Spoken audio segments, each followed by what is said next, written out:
Even while just being a teenager, this boy is already a scientist, explorer, and a painter. But his talent backfires when the bad guys trick him into helping them to find the world's biggest treasure. Long ago, there lived a young boy named Leo da Vinci, who was gifted with super skills. He's mostly busy inventing new gadgets or making gorgeous paintings. Leo invites his best friend Lorenzo to see his latest invention. It's a cart that can both run on the ground and fly in the air. Leo asks Lorenzo to help him in charging the engine, but Lorenzo loses his balance and drops out of the cart. Luckily, he grabs on a rope and gets back in his seat. Even after such a deadly incident, Lorenzo is willing to continue his ride. On the way, he asks Leo when he is going to confess his love to his crush Lisa. Leo gets shy and tries to lie that he is not in love, but he keeps talking about Lisa that confirms that he is indeed head over heels in love with her. They reach the dead end, but Leo doesn't stop the cart. He wants to try jumping on the other side, but fails miserably and the cart falls. Luckily, Leo has made some safety measures. A parachute comes out and helps the cart in landing down safely. Leo assumes that Lorenzo will never join his experiment after today's incident, but Lorenzo loved the ride. He is willing to take part in all of Leo's future experiments. After putting the cart aside, they walk down to meet Lisa. They reach the fields that belong to Lisa's family. His father is a strict man, so the boys don't visit her home. They just get near the fields and make owl sounds. Lisa hears the signal and reaches there immediately. Leo invites her to see his new invention, but Lisa refuses as she is too busy. Lisa and her father are preparing for the harvest festival. Their crop is ready, and by selling it, they will earn a huge profit. It's the hard work of years. Lisa wants to make this moment perfect. The boys assure Lisa that nothing will happen. They will be back in just a few minutes and may help Lisa in the harvesting festival. Lisa eventually agrees and goes with the boys. After a bumpy ride on Leo's cart, they stop at the bank of the river. Leo asks Lorenzo to take out all the equipment from his cart. He's going to test his diving suit. It has an airtight helmet and some weights to keep him underwater. To help him breathe, Leo has connected the helmet to the pump through a long pipe. He asks Lorenzo to keep pumping air while he dives in the water. Lorenzo agrees, but he warns Leo about the rumored sea monsters that exist in the depth of water. Leo isn't afraid at all and gets in the water. He safely reaches the depth and gets mesmerized by the view. He suddenly starts to suffocate as the breathing pipe is malfunctioning. Leo drops down in pain and gets ready to die. Lorenzo notices that something is wrong and starts pumping more air. Luckily, the pipe finally unlocks and Leo gets to breathe again. He keeps exploring but only finds plants and fish. There are no sea monsters at all. Leo walks back to the surface and tells his discovery to his friends. Afterwards, they get on the cart and drive back home. As they get near to the fields, they notice a dark smoke rising to the sky. Lisa asks to drive faster. The fields have been burned down. Everything is destroyed. Lisa's father gets depressed. He has no money to pay the rent of the lands. He must have to sell his house. Hearing this, Lisa starts blaming herself for leaving the fields out of her sight. She gets angry at the boys because they insist on taking her away to test a stupid invention. She also tells Leo that she doesn't want to see his face ever again. Leo gets heartbroken and he wants to help Lisa. He or Lorenzo also don't have much savings. Leo meets his teacher Chiacco and asks him if there's a way to earn more money. The teacher gives him the address of a famous painter who lives in Florence. As Leo is good at art, the painter may give him a job. Lorenzo can also get a job in Florence. Leo decides to leave the next morning and advises Lorenzo not to tell anyone. But when Lisa asks Lorenzo, his tongue slips and he reveals the whole plan. Lisa regrets being so harsh on Leo and decides to help him. Later that night, a bunch of suspicious guys gather in the forest. They have a picture of Leo da Vinci and are planning to keep an eye on him. They also decide to keep communicating through pigeons. Lorenzo was passing by and heard the suspicious guys. He wants to save his friend, but the bad guys find him. They kidnap Lorenzo and force him to write a fake note. Lisa finds the note on Lorenzo's doorstep and assumes that Lorenzo refused to join them because of an urgent piece of work. Leo and Lisa head to Florence by themselves and look for the painter. They ask a local, who tells them the painter is out of town for a few days. However, they can find more painters in the market. Leo and Lisa walk around the market, but find the people there quite strange. Everyone is running after food and money. They also witness a little girl stealing an apple, which breaks Lisa's heart. They suddenly hear an announcement and head to see a puppet show. The presenter is telling an ancient story of the sea. It all started in a distant country on an island that is located in the Great Indian Sea. A ship had started sailing in that deep and quiet sea, but the water held a dark secret. It was of deadly sea monsters. The ship passed by several monsters, scary pirates, and killer corsairs. Moreover, the fierce winds also tried to stop that mysterious ship. It held something so valuable that no one could ever imagine. A giant treasure. After getting destroyed, the ship landed on the seabed right under the stars of Sirius and Procyon. The presenter has the map to find that treasure ship and asks if anyone is interested in buying it. Leo believes it's a great chance to solve all of their financial problems. He doesn't have money for the map, so he offers his best painting to the storyteller. Surprisingly, the storyteller gives him the map for free and acts a little suspicious, but Leo doesn't care. He wants to focus on finding the treasure. Suddenly, the little thief girl from earlier jumps there and steals the map. Leo runs after her, but she is more skilled than she seems. She jumps over the building like a ninja and gives Leo a tough time. Meanwhile, Lisa meets a cute little boy named Nicolo who gives her a telescope to get a better view of where Leo is going. Leo finally catches the little girl, but she refuses to give the map until Leo agrees to take her along to find the treasure. Leo agrees and gets back the map. He returns to Lisa, and they make preparations to head out the next morning.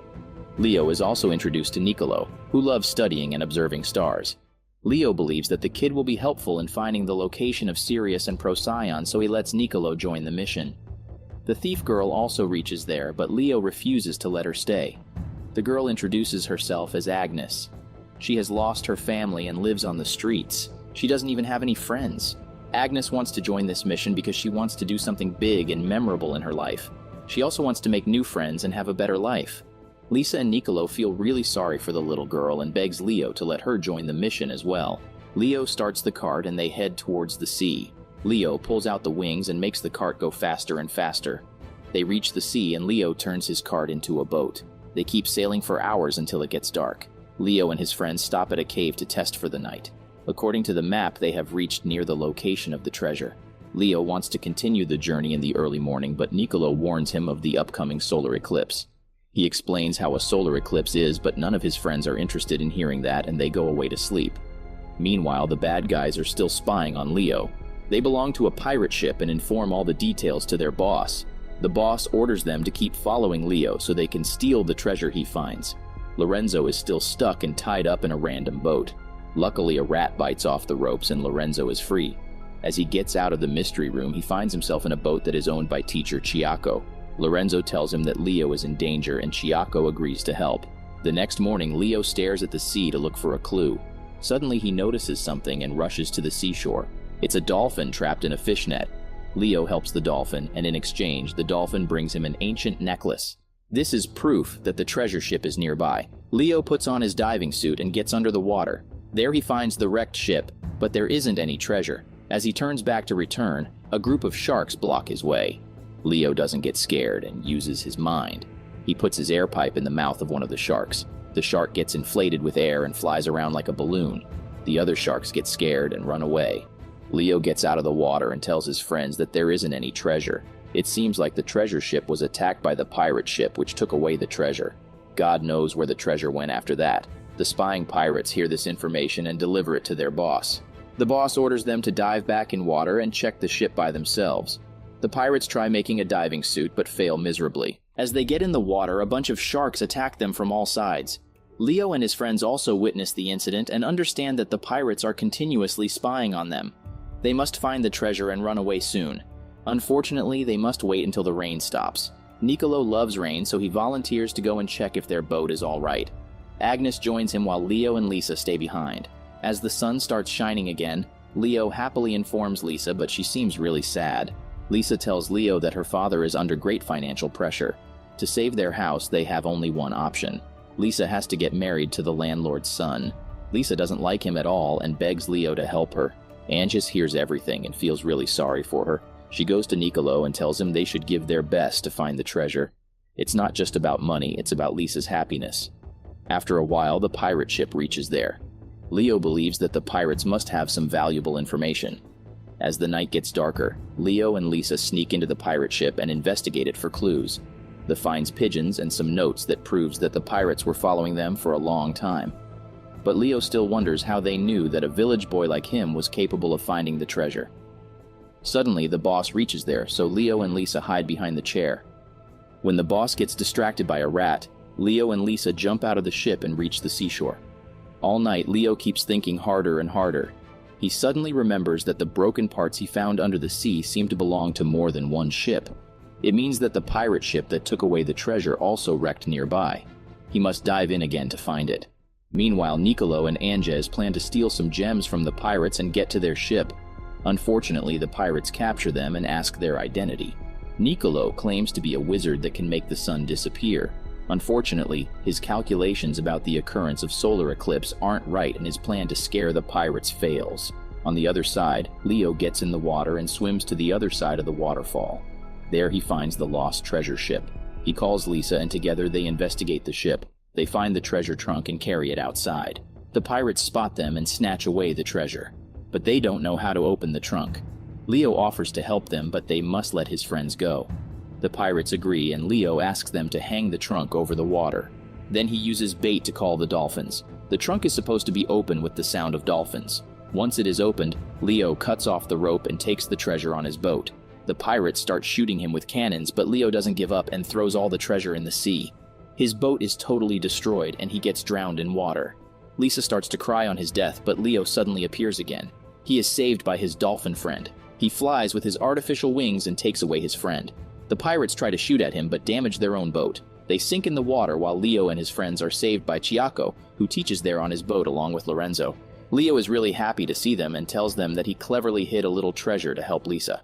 Hearing this, Chiaco reveals his true identity. He is the actual boss of the pirates. He knew that Leo could find the treasure. That's why he tricked him into going on this mission. He was the one who burned the fields and sent the storyteller to make his plan work. Leo gets angry and faces Chiaco bravely. Besides being a scientist and a painter, Leo is great at fighting too. He defeats Chiaco and his pirates and returns to his village. He pays the landlord with the gold he brought and saves Lisa. Nicolo returns home while Anges is taken in by Lisa's family. Leo still can't gather courage to confess his love for Lisa, but she has realized it already and gives him a kiss. They didn't get all the treasure, but it's still a happily ever after. Sometimes you don't need to find a treasure to be happy. Finding the right person to love is no less than a treasure.